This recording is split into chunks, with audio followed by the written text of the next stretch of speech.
Hello दोस्तों, yes pathology channel में आपका फिर से स्वागत है। आज के हम टॉपिक में डिस्कस करने वाले हैं सीएसएफ। दोस्तों, डिस्कस करने से पहले आपको बता देते हैं, अगर आप चैनल सब्सक्राइब नहीं किए हो चैनल को सब्सक्राइब कर लेना और शेयर करना दोस्तों, जैसे अगला अगर भी नेक्स्ट वीडियो बने तो आपको नोटिफिकेशन आपको मिल जाए। तो सेरेब्रोस्पाइनल फ्लूइड में जो आज हम देखेंगे, जो समझने वाले हैं, कौन कौन सा टॉपिक इसमें इंक्लूड है वो देखेंगे हम।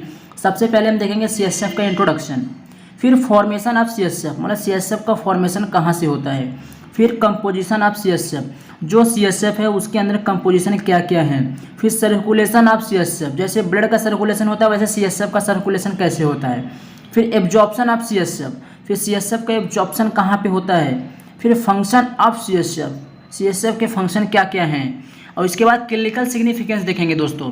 क्लिनिकल सिग्निफिकेंस जैसे कि हम सीएसएफ जो डॉक्टर प्रिस्क्राइब करते हैं कि ये टेस्ट करवाओ, आप सीएसएफ का एग्जामिनेशन करवाओ, तो उसके हम करवाते हैं, क्लिनिकल सिग्निफिकेंस उसका देखेंगे हम। अब कलेक्शन ऑफ सीएसएफ, जो सीएसएफ होता है सीएसएफ का कलेक्शन कैसे करते हैं उसके बारे में देखेंगे।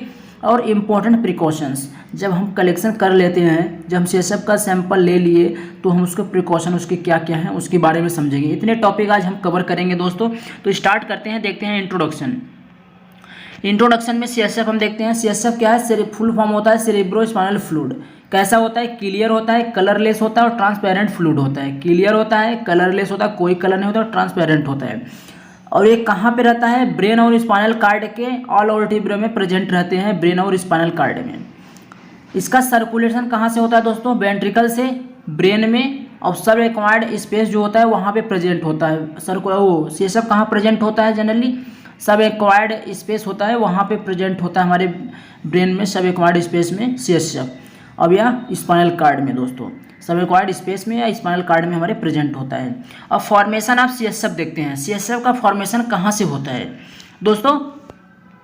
सीएसएफ का जो फॉर्मेशन होता है, एक प्रकार स्पेशलाइज्ड एक प्रकार का सेल्स है जिसे बोलते हैं एपेंडाइमल सेल। एपेंडाइमल सेल है, वहाँ से कहाँ पे, कोरॉइड प्लेक्सल, यहाँ पे एक जगह है एपेंडाइमल सेल से कोरॉइड प्लेक्सल के जगह से क्या होता है, सीएसएफ का प्रोडक्शन होता है। कहाँ से फॉर्मेशन होता है, कोरॉइड प्लेक्सल से। अगर कोई पूछे कौन सा सेल, तो एपेंडाइमल सेल से। वो the volume of CSF, adult का जो दोस्तों होता है, एडल्ट में जो वॉल्यूम होता है सीएसएफ का 90 से लेके आपको मिलेगा 90 से लेके 150 ml होता है सीएसएफ का वॉल्यूम। अब हम देखते हैं कंपोजिशन ऑफ सीएसएफ। सीएसएफ का कंपोजिशन जो होता है क्या क्या है दोस्तों। एक वाटर होता है दोस्तों, दो कंपोनेंट से मिलकर है, वाटर और सॉलिड। सॉलिड में 1% होता है, वाटर कितना होता है 99% होता है, वाटर 99% और सॉलिड पार्ट 1%। अब हम सॉलिड पार्ट को ही देखेंगे। सॉलिड पार्ट को दो टाइप में कैटेगराइज किया गया है, कौन कौन से, ऑर्गेनिक कंपाउंड और इनऑर्गेनिक कंपाउंड। तो हम आगे भी देखेंगे उसे, ऑर्गेनिक कंपाउंड अभी ऑर्गेनिक कंपाउंड देखते हैं, इसके आगे इनऑर्गेनिक कंपाउंड देखेंगे कि कौन कौन से इनऑर्गेनिक है, कौन कौन से ऑर्गेनिक कंपाउंड है। तो ऑर्गेनिक कंपाउंड में protein, glucose, cholesterol, urea, creatinine, uric acid और लैक्टिक एसिड, ये हमारे क्या है ऑर्गेनिक कंपाउंड। किसमें, सॉलिड पार्ट जो हमारा है वो एक वाटर हो गया 99%, एक सॉलिड 1% था। 1% में हमारा ऑर्गेनिक कंपाउंड में protein, glucose, cholesterol, urea, creatinine, uric acid और लैक्टिक एसिड है। अब हम देखते हैं इनऑर्गेनिक कंपाउंड में। इनऑर्गेनिक कंपाउंड में क्या क्या है, sodium, potassium, chloride, phosphorus, magnesium, calcium, bicarbonate. लेकिन दोस्तों इसमें ज़्यादा इंपॉर्टेंट जो हमारा होता है सोडियम, पोटेशियम, क्लोराइड हो गया, ये हमारे ज़्यादातर इंपॉर्टेंट होते हैं। और यूरिक एसिड, क्रेटिनिन, कोलेस्ट्रॉल और हमारा क्रेटिनिन हो गया था, और शुगर और प्रोटीन हो गया दोस्तों, ये हमारे ज़्यादा इंपॉर्टेंट हमारे होते हैं सीएसएफ के, जब हम एग्जामिनेशन करते हैं टेस्ट में तब। अब एक बात और है दोस्तों, जब हम सीएसएफ एग्जामिनेशन करते हैं तो उसमें 0 से लेके 8 लिम्फोसाइट्स होता है, बट इसमें न्यूट्रोफिल्स अब्सेंट होते हैं सीएसएफ में। ये बहुत एमसीक्यू क्वेश्चन में एग्जाम में पूछता है कि सीएसएफ में ऑप्शन में देगा क्या प्रेजेंट होता है, कौन से सेल्स प्रेजेंट होते हैं, तो इसमें लिम्फोसाइट्स प्रेजेंट होते हैं, न्यूट्रोफिल्स अब्सेंट होता है।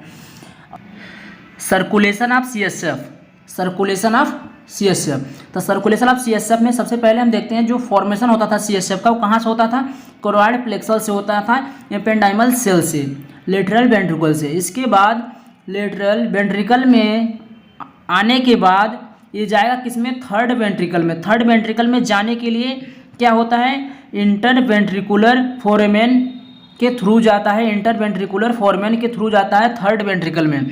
थर्ड वेंट्रिकल में आने के बाद फिर यहाँ पे जाएगा कहाँ पे, फोर्थ वेंट्रिकल में।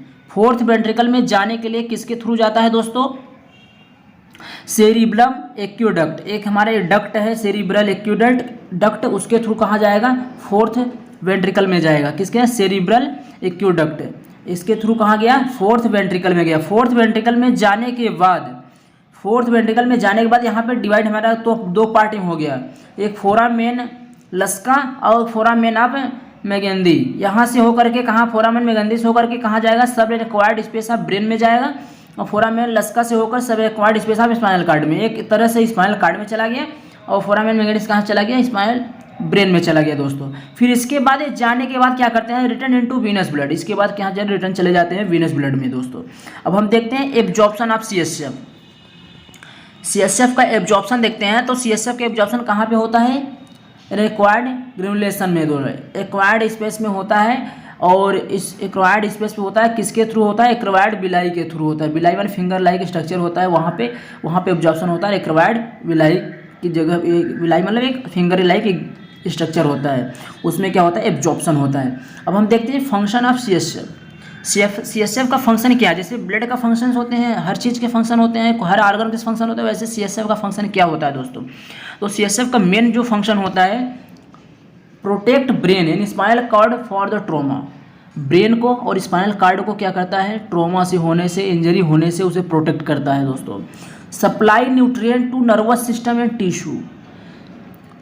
सीएसएफ जो होता है वो प्रोवाइड करता है न्यूट्रिएंट नर्वस सिस्टम को। To remove waste product from the cerebral metabolism. जो रिमूव वेस्ट प्रोडक्ट हैं उसे सेरिब्रल मेटाबॉलिज्म रिमूव करता है दोस्तों। It maintain intracranial pressure. जो इंट्राक्रेनियल प्रेशर है उसे भी क्या करता है, मेंटेन करता है। ब्लड ब्रेन बैरियर, और ब्लड ब्रेन बैरियर काम करता है। जैसे क्या होता है, सीएसएफ में ब्लड नहीं जाता, ब्लड से हमारे सीएसएफ जो हमारे ब्लड में नहीं आते।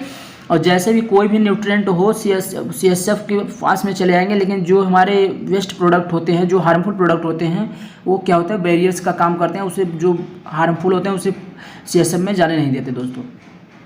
अब देखते हैं क्लिनिकल सिग्निफिकेंस। क्लिनिकल सिग्निफिकेंस में हम ये देखेंगे सीएसएफ जो होता है, किस कंडीशन में हम सीएसएफ का एग्जामिनेशन करवाते हैं। तो सीएसएफ एग्जामिनेशन मेनली कहाँ करवाते, डायग्नोसिस ऑफ मेनिंजाइटिस। अगर किसी को ब्रेन कैंसर है उसके मेनिंजाइटिस के करवाएंगे। इंसेफेलाइटिस अगर इन्फ्लामेशन है तब। सब एक्वायर्ड हेमोरेज, जब एक हेमोरेज हो रहा है हमारे सब एक्वायर्ड स्पेस में तब।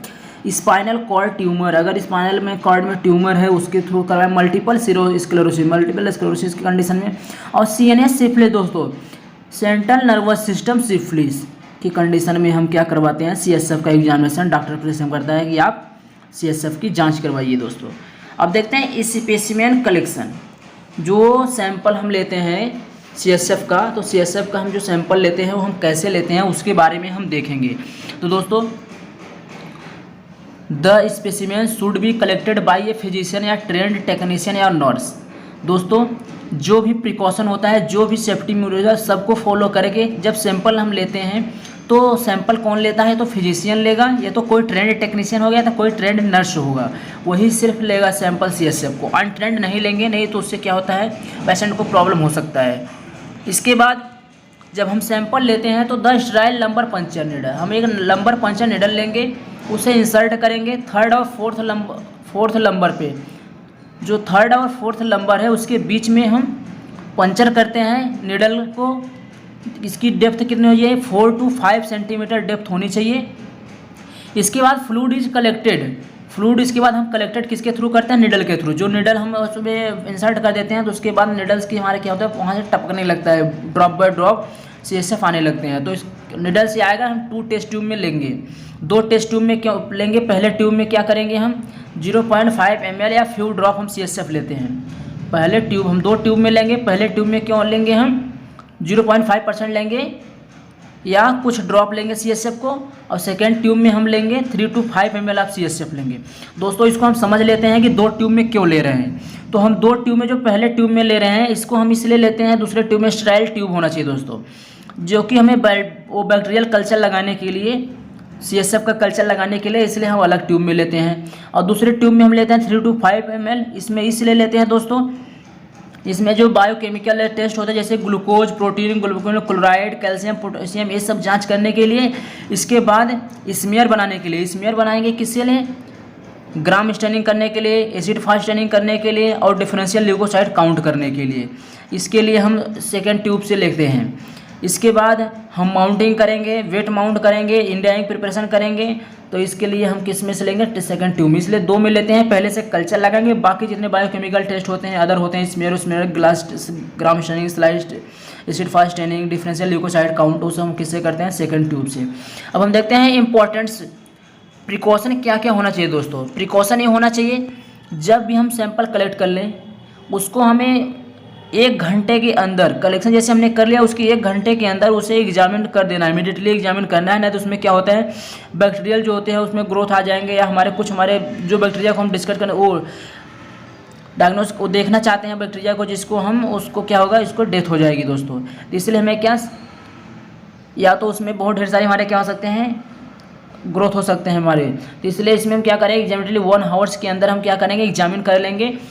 अगर दोस्तों हम अगर सैंपल को स्टोर कर रहे हैं, बैक्टीरियल कल्चर अगर हम करेंगे तो उसके लिए हम रेफ्रिजरेटर में नहीं रखेंगे। अगर मान लो सीएसएफ का बैक्टीरियल कल्चर लगाना है तो उसको रेफ्रिजरेटर में नहीं रखेंगे, नहीं तो क्या होता है, नाइजीरिया मेनिंजाइटिस जो होता है वो क्या हो जाता है, किल्ड हो जाता है कोल्ड में, एक्सपोज टू कोल्ड की कंडीशन में क्या होता है उस रेफ्रिजरेटर में नहीं रखेंगे।